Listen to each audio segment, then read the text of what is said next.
Today I'm going to cover 4 different ways that you can handle content that's violating Google's site reputation abuse spam policy, but only 2 are correct.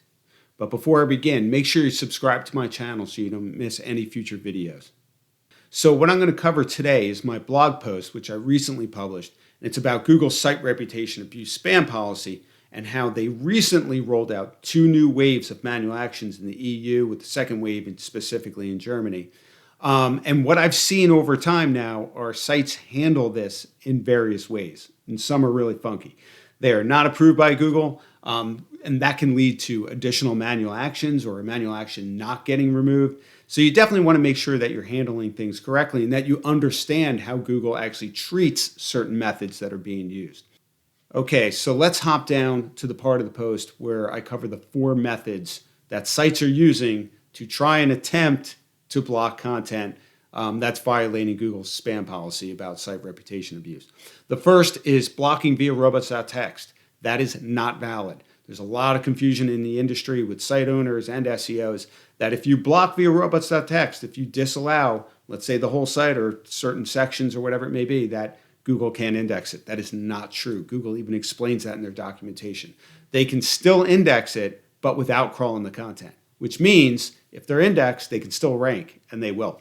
So I've seen this firsthand when looking at sites that are violating Google spam policy, whether they have a manual action already or not, and they kind of wanted to take care of it.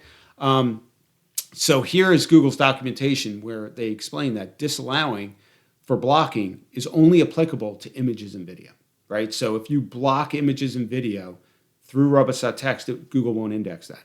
But that's not the way to stop content from being indexed. That's HTML documents, right? So here's an example of a site that received a manual action for site reputation abuse, then went and blocked via robots.txt, so it disallowed the section, as well as no-indexed it, right? So just so you understand, if you no-index something but you're blocking it via robots.txt, Google can't actually crawl the URL to see the no-index tag. So it's almost like pointless that it's on there. Anyway, so what happened was the site drops, when it has the manual action. Then somehow it gets out of the manual action. Either Google screwed up and removed the manual action, even though the site was being blocked, the section was being blocked by robots.txt, or the disallow was added after the manual action was removed. I don't really know that for sure, but what I do know is that look at visibility absolutely surge, which it shouldn't, for a site that was violating Google's spam policy for site reputation abuse. So what was going on here, and you could see in this screenshot here, it actually surged back for all of the terms that it wasn't ranking for, right? So Google indexed those URLs without crawling the content, knew that they were there, and started ranking them for those queries again. So what happened, just so you know, is that the site eventually, my guess is it got another manual action, and then it basically removed the disallow from robots.txt, kept the new no index in place, and then it dropped off, right? So, that's basically the proper method to do, which is no indexing, which I'll cover in a few minutes. The second method is canonicalizing site reputation abuse. This, I don't even know what the site is doing. That is not recommended by Google. It's not recommended really by any SEO I know. But this is a big and powerful site that has a section violating Google's site reputation abuse spam policy and decided to canonicalize all of those URLs to another directory on the site. And the kicker is that directory, that root level of the directory 404s. So now rel canonical is just a hint, right? So Google doesn't have to follow that hint. And clearly it's not going to follow that hint when it's a 404 that you're canonicalizing to. So basically all those pages are still indexed and ranking. So definitely not what you should do. So rel canonical out, disallowing via robots.txt out, both not valid. Okay, now let's cover no indexing content, which is the way forward, right? So if you no index the content, Google will recrawl the URLs and remove the content from the index. Then it can't rank. Mission accomplished. That's a great way to go if you want to keep the content on the site for other search engines or social media or partners, or however else you want to get traffic there, directly get them through email, whatever it may be. You can do that and keep it there, just keep it no indexed.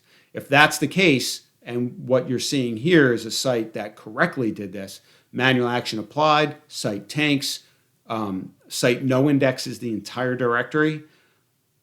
This is interesting, actually. The manual action's removed, but since Google hasn't recrawled all those URLs yet with the no index tag, the site surges back, but just for a few days. As Google recrawls all those URLs and no index sees the no index tag, removes the URLs from the index, you could see all of those URLs get removed from the index and rankings come back down. This is what it should look like, right? So here you can see the number of keywords dropping as well.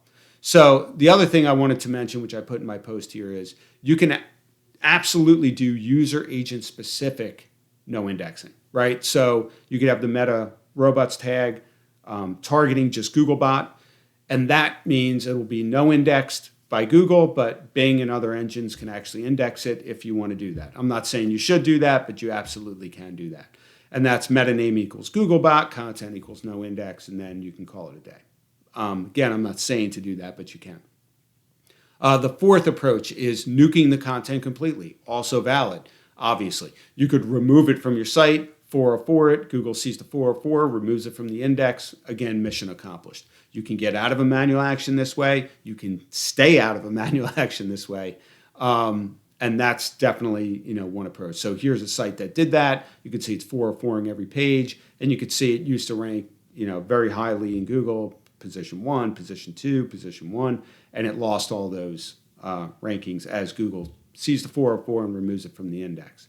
So that is my post. So if you have a manual action for site reputation abuse, don't disallow via robots.txt.